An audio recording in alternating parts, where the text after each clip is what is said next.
Luhansk के एक school को निशाना बनाकर उस पर मिसाइल से हमला कर दिया। रूस की इस हवाई बमबारी से वहां तबाही मच गई। बताया गया कि इस हमले में 60 लोगों की मौत हो गई, जिन्होंने रूसी हमलों के डर से स्कूल के बेसमेंट में शरण ली हुई थी, जहां रूस की मिसाइलों ने ऐसा कहर बरपाया कि वहां मौजूद 90 लोगों में सिर्फ 30 की जान बचाई जा सकी। बताया गया कि रूस के विमानों ने स्कूल की बिल्डिंग पर जोरदार हमला बोला, जिससे वो पूरी तरह ध्वस्त हो गई। 2 मंजिला इमारत का एक हिस्सा तो मानो गायब ही हो गया। ढह चुकी दीवारें और बिल्डिंग को देखकर अंदाजा लगाना मुश्किल नहीं था कि हमला कितना जोरदार रहा होगा। जिसके बाद वहां चारों तरफ मलबा बिखरा दिखा, और वो भी ऐसा कि एक एक ईंट साफ नजर आई। मिसाइल के विस्फोट से वहां मौजूद सामान में आग लग गई, जिसने धीरे धीरे एक बड़े हिस्से को अपनी जद में ले लिया। स्कूल पर हुए इस हमले से संयुक्त राष्ट्र भी दहल गया, जबकि यूक्रेन में रूस की इस करतूत के खिलाफ लोगों का गुस्सा भड़क गया। लोगों ने तो यहाँ तक कह दिया कि रूस के सैनिकों में यूक्रेन के सैनिकों से टक्कर लेने की हिम्मत नहीं बची है।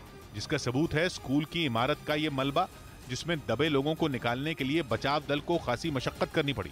उनके सामने सबसे बड़ी चुनौती पहले आग को बुझाना था और फिर वहां फंसे लोगों को निकालना।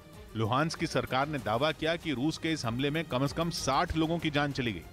इसके अलावा बचाए गए 30 लोगों में भी कई गंभीर रूप से घायल बताए गए, जिसके बाद रूस के इस रवैये पर यूएन समेत कई देशों में उसकी जमकर आलोचना हुई। रूसी सेना का एक और टैंक यूक्रेन की सेना की तरफ से बिछाए गए लैंडमाइन या यूं कहें कि बारूदी सुरंग की चपेट में आ गया। ये लैंडमाइन किस इलाके में लगाई गई थी, इसका पता नहीं चल सका, लेकिन इसका एक वीडियो यूक्रेन की तरफ से जारी किया गया और उस वीडियो में पुतिन की सेना का T-72B टैंक दुश्मनों को ध्वस्त करने के लिए तेजी से आगे बढ़ता नजर आया।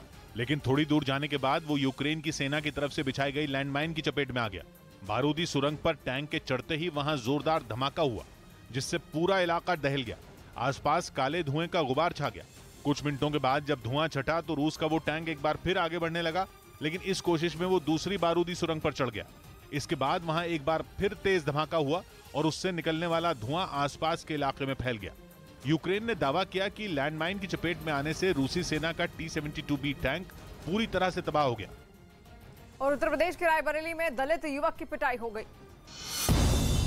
उत्तर प्रदेश के रायबरेली में एक दलित युवक की बेरहमी से पिटाई का वीडियो सामने आया। पिटाई के बाद से पीड़ित दलित युवक गायब है।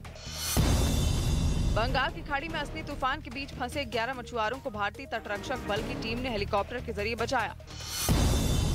उत्तर प्रदेश के शाहजहांपुर में दबंगई का वीडियो सामने आया, जिसमें एक युवक की जमकर पिटाई की गई। पिटाई का ये वीडियो सोशल मीडिया पर वायरल है। जंग के 75वें दिन ज़ापोरिज्जिया में यूक्रेन की सेना ने पुतिन की सेना के एक और टैंक को तबाह करने का दावा किया। यूक्रेन की तरफ से यह भी दावा किया गया कि रूसी सेना का वो टैंक हमले के लिए तेजी से आगे बढ़ रहा था, लेकिन उससे पहले ही उन्हें धूल में मिला दिया गया। सबूत के तौर पर यूक्रेन की तरफ से जो वीडियो जारी किया गया, उसमें ज़ापोरिज्जिया के एक इलाके में रूसी सेना का एक टैंक आग की भीषण लपटों में घिरा दिखाई दिया। देखने से ऐसा लगा जैसे कुछ देर पहले ही उसे मिसाइल से निशाना बनाया गया हो। यही नहीं, टैंक में थोड़ी थोड़ी देर के बाद धमाके भी होते दिखाई दिए और हर धमाके के साथ वहां आग की भीषण लपटें उठती दिखी। आसमान से लिए गए इस वीडियो में टैंक काफी देर तक जलता रहा और उससे निकलने वाला धुआं आसपास के इलाके में फैलता नजर आया। ज़ेलेंस्की की सेना ने यह दावा किया कि इस हमले में रूसी सेना का वो टैंक जलकर पूरी तरह से बर्बाद हो गया।